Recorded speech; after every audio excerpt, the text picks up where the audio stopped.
All right, we're back on another On Location, and we're back with another one of our favorite guests, Mike Fortunato. Welcome, Mike. Hi, Joe. I have technology now. See, I stepped up If my any of- game. If any of you recall, last time Mike was on, two audio guys, we had the absolute worst audio you could do. But that was a little something to give you, hey, even pros at our level screw up now and again. But look, Mikey's got a nice mic now. He's got cans on. I feel like Wolfman Jack now. And you got all your guitars behind you. What better place to be? Yeah. Okay, cuz. All right, two things I want to talk about. And unfortunately, we don't have a ton of time, so I want to get through them pretty quickly. One is a gig you just did out in Vegas, I believe, iHeartRadio. iHeart Music Fest, yes. iHeart Music Fest. Okay, cool. But before we do that, I have something I was thinking about the other day. And I was thinking about your career as you moved along. You did a lot of specifically television. You worked for SNL for quite a while. You did Good Morning America for a while. And now you're doing, these major road shows, which are on television, but they're concerts first. The other stuff was television first. Yes.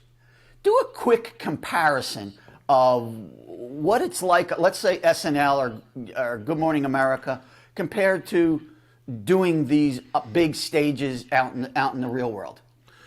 Well, a TV show is there's only going to be one act. So you have the whole week, well, I'd say day or multiple days to concentrate on that one act. When you're doing these big concerts, there's 14 acts. You're slamming it all together in one day or 2 days the most. iHeart, you had one day to rehearse maybe 4 or 5 of the acts, and the next day, the day of the show, starting at 8 o'clock in the morning, you'd rehearse 5 more acts. And then they'd open the doors and you go. So now everything is times 5, times 10. TV show, it's just the one act. Right. It comes in, you set it up. And is the setup less or more complicated on TV? I'm guessing, only because I do TV, that there's routines. That stuff is built in place and you kind of, it's plug and go. Is that true? It's less complicated. I mean, the big bands coming in, they're coming in with the same stuff they're coming in if they're playing a Central Park or they're playing SNL. They're bringing all their own stuff.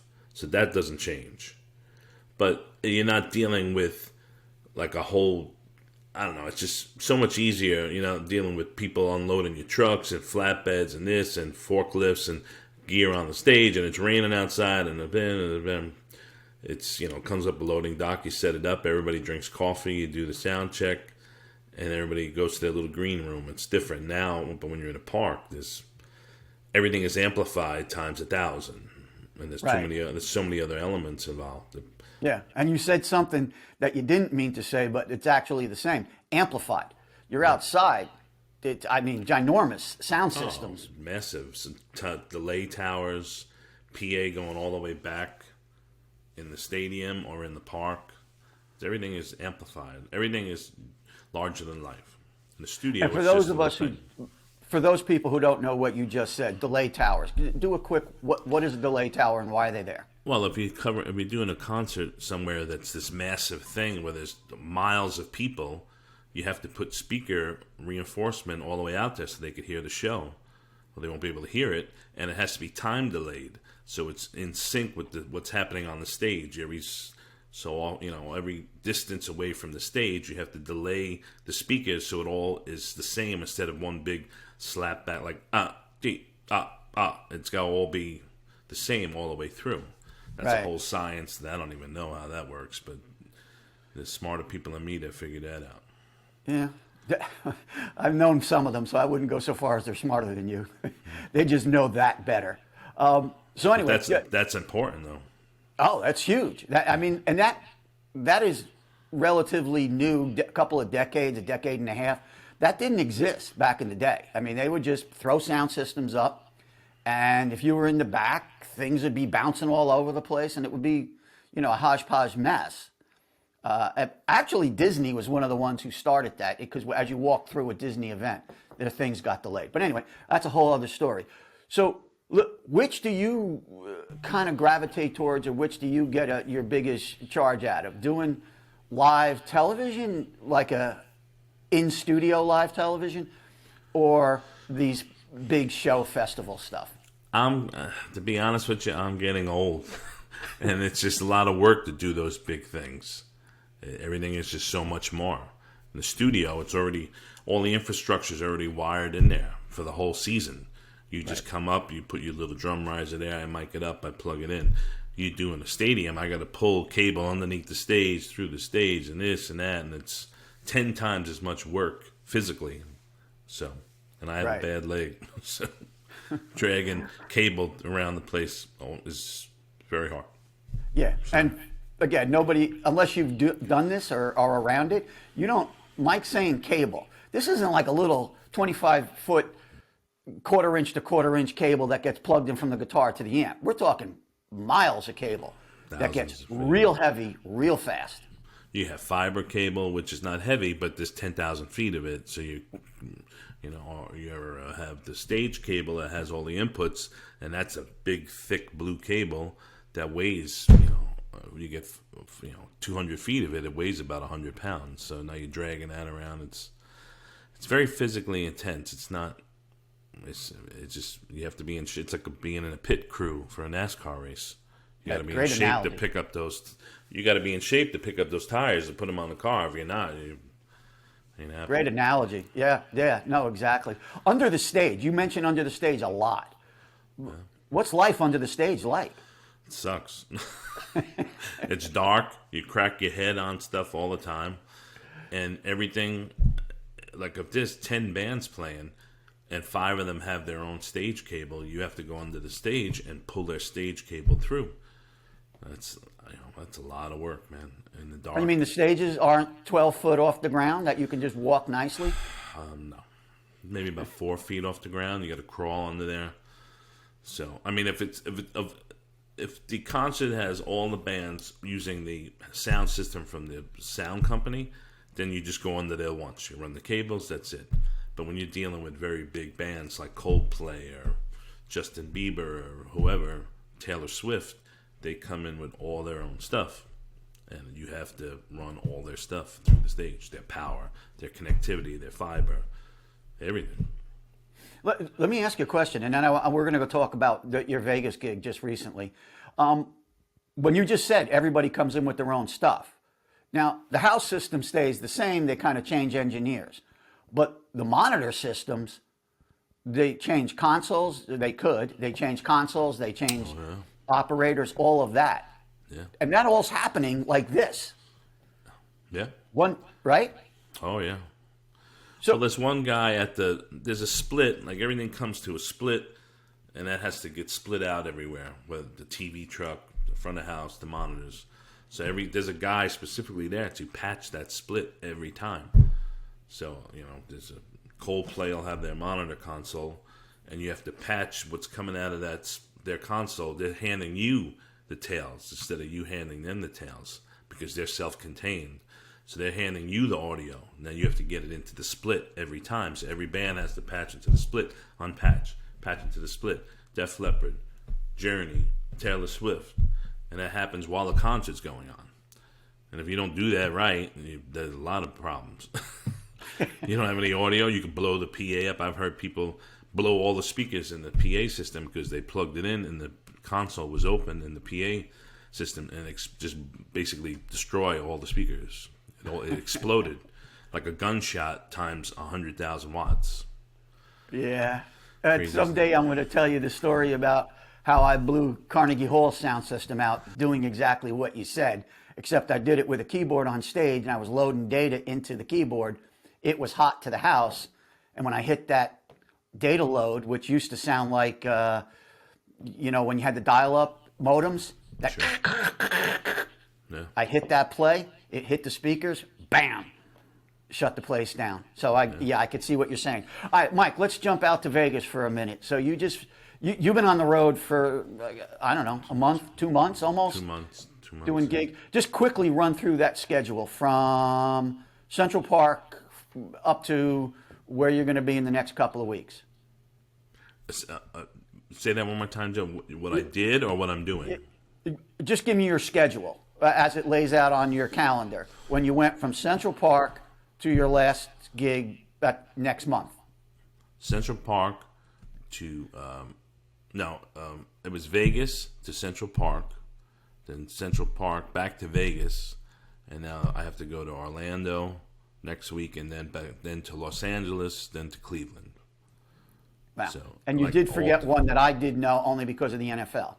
You also did kickoff down in Florida. Yeah, so you went Central Park to Florida to Vegas. Central Park, Florida, Vegas, Central Park, Vegas. Right. I don't need to see Vegas anymore. Thank you. I bought 2 slices of pizza in Vegas, Joe. It was $17. I don't know, it has nothing to do with audio, but I just figured I'd tell you that. I'm sorry. Yeah, okay. Seriously. If you know Mike, you know you're going to get some kind of dollar association with everything. And food. So tell me about the Vegas gig, the iHeart Festival. They do it every year at the T-Mobile Arena. It's 2 days. Each day there's usually more bands. It was usually like 11 a day, and this year there was only 6 a day. Wow. And you would they changed it a little bit, but it was Justin Bieber, Coldplay, Weezer, Journey, that's a Camila strange Cabello. Group of people. Yeah, Cheap Trick. Where did that come from? It was a very, very weird combination of people. Little Nas X, Little Baby. I don't know who these people are. I'm sorry. But yeah, I mean, it's just basically you load them in, sound check them, do the show, go to bed at 3 o'clock in the morning, wake up at 7, do 6 more bands, and it's just bang, bang, bang, bang, bang, bang. There's no stopping. And how do they get from, your one band's up, let's say Journey's up and Weezer's next, and then Bieber is after that. How do you make the changes? Because if you're watching the show, it goes band, boom, band, boom, band. How does that happen? Well, all the bands are pre-built in a tent outside. They have this huge tent on rolling risers, and the stage is a turntable. So you push up a band. You start the show with a band preset on the front and a band preset on the back, and the other band's coming up the ramp. So you do the band, switch it.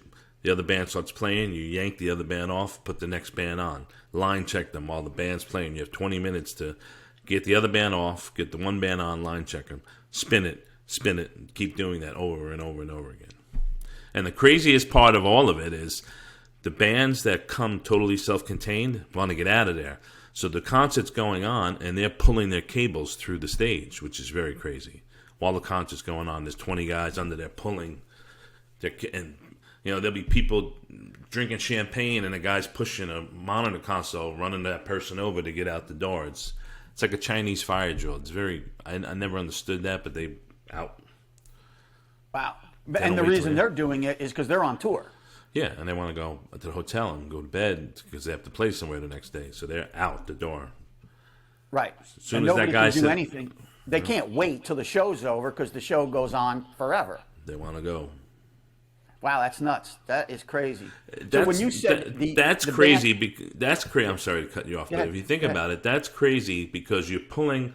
Say there's 5 bundles of cable in the hole. If you pull your stuff through and accidentally pull somebody else's cable through, how do you get it back up when they're going to go on? They're going to be looking in the dark for their cable, and it's not going to be there. Yeah, that's another big thing you just said. Even though this is, you're on a stage with a bazillion lights and everything's lit on stage. Everything else is dark. Oh, yeah. And the back side of the stage is dark because the front side is being lit because it's a band playing. So the back is dark. So you're in the dark trying to find a bundle. We label all the bundles with like glow-in-the-dark tape. But if some other band's going crazy to pull their shit out, they could pull the wrong stuff out. It's happened before. And you're like, what the fuck? And you have to send somebody under there to fish it. And now you're in the dark underneath the stage with thousands of cable. Like it's very crazy. It's like spaghetti down. Who knows, man, how that works out, but it always does. Knock on wood. Yeah, I can definitely attest to that.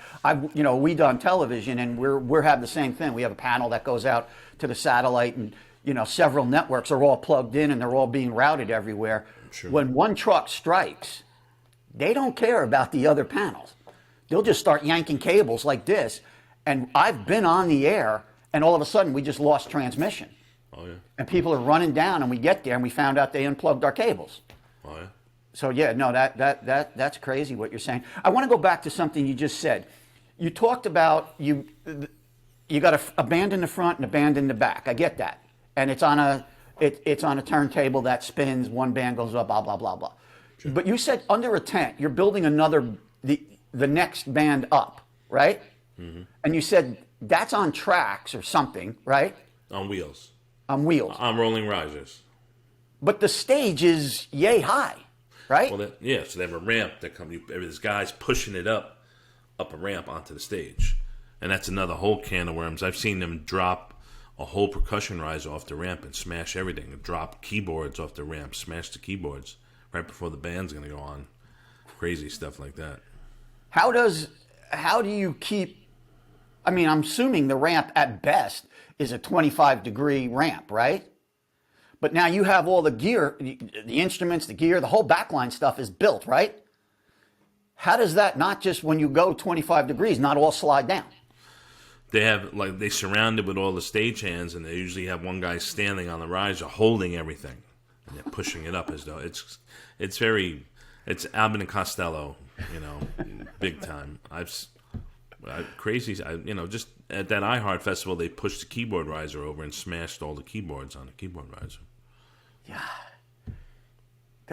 What do you do? I was at a unnamed venue. I won't name the name of the venue, and the stagehand just walked up to me and says, "We're the best stagehands around, man. We got this place clocked. We're gonna rock and roll." Okay. They pushed the percussion riser up the ramp and dumped the whole thing off the side. Congas, bongos, everything. Right after he said that, they pushed it and it went off the side. So much for that performance. That's crazy. And we're not talking about, a light riser or something. We're talking about a tremendous amount of weight. Oh, yeah. Yeah. So, that, there's guys, like you said, there's stagehands, there's utilities, that's their only gig, is to just hump stuff around. Yeah. But they got to do it good.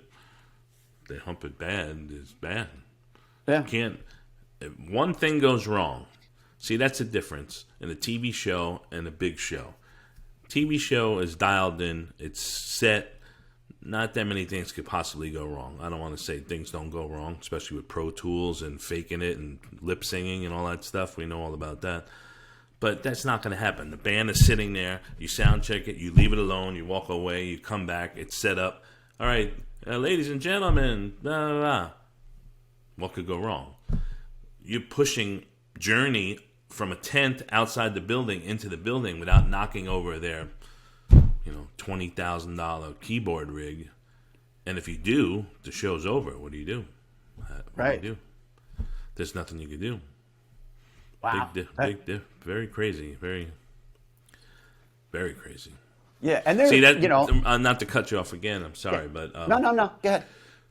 That's sometimes. Now think about this: when a lot of these bands come in with their own stuff, they say we got to have our own front of house console. Sometimes, so sometimes there's 6 front of house consoles, and they're all like computers now. So what happens if that computer goes down? What do you do? I did a unnamed artist brought in their own front of house console, because they said we have to have our own front of house console. Have to have it. Can't do the show without our own front of house console. Okay. Right before they went on, like 10 seconds, ladies and gentlemen, it just locked up. Oh. And the artist was on stage in the dark. So now, and it won't boot back up. It won't boot back up. So now, God. So now the guy at the split, they're yelling to him, unpatch the split and patch it into the house split. Hurry up. So now, like, they they put like a kick drum in and a snare drum. So now you start hearing instruments appear. Like they're playing, there's no sound. All of a sudden you hear a kick drum and a snare drum and then a hi-hat and then this and then that. And then all this starts happening and it's crazy. And that's the other thing, Mike. You're talking about, you're saying front of house. For those of you who don't, but you've all seen this. There's a huge tower built in the back, in about the middle back of the out festival or wherever it is. And the guys that are up there there's lighting guys and there's a sound operator. And that console that Mike's talking about is up there. Where are the other consoles that have to get up there in place before their act comes on? I guess they have to figure it out if they know there's gonna be 7 consoles, they'll build extra risers for these guys. I've seen 7, 8 consoles out there sometimes. They try not to do that. They're like, don't bring your console, we have no room. But someone like Taylor Swift or somebody huge like that's going to go, no, we want our console, we want our stuff. Right. And you go, okay. And again, I understand, as an engineer, I understand why I want my console.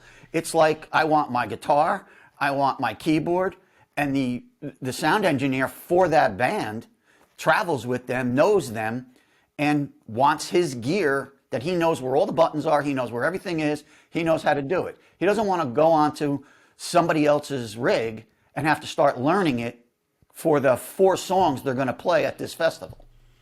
I mean, I understand it.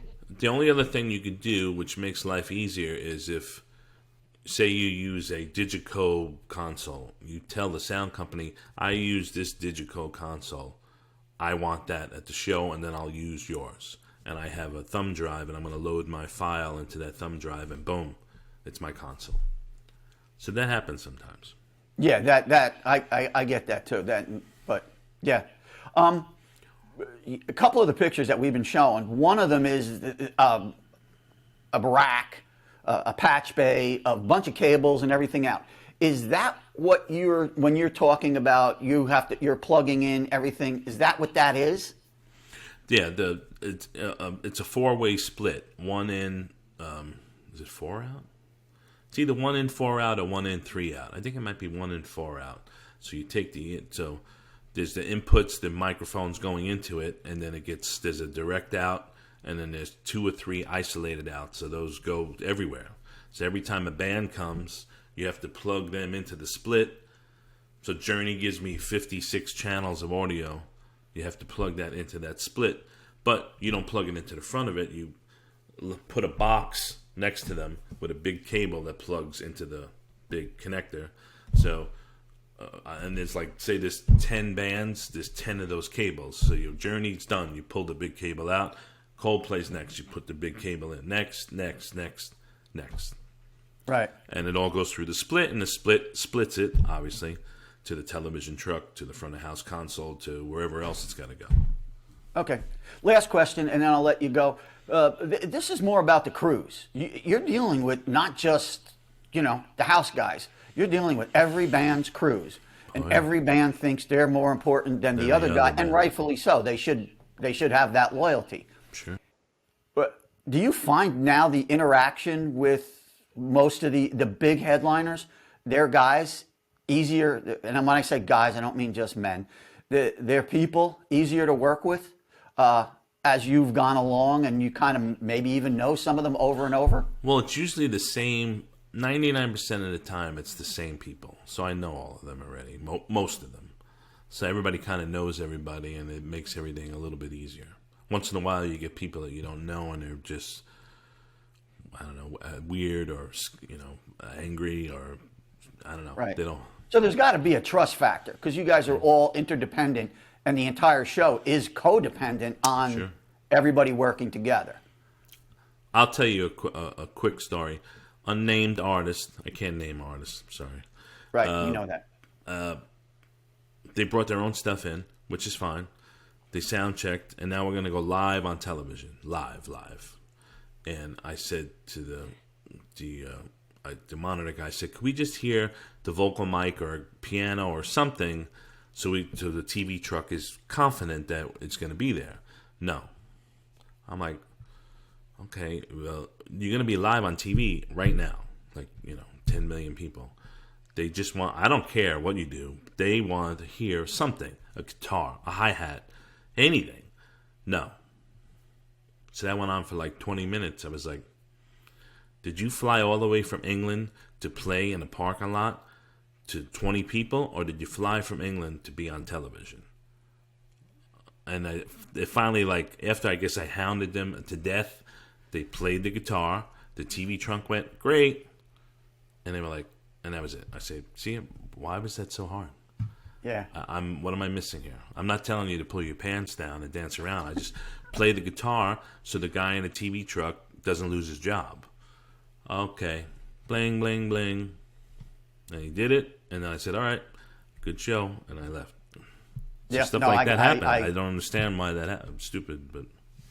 You know what? And I'm going to not defend that, but because I've worked on both worlds, bands who are on tour, maybe if they're doing a 100-city tour for a year, out of that 100, maybe 5 of those gigs are televised. So they get in the routine of the show, the live concert show, is the only thing they have to concern themselves with, and it's the only people they have to answer to.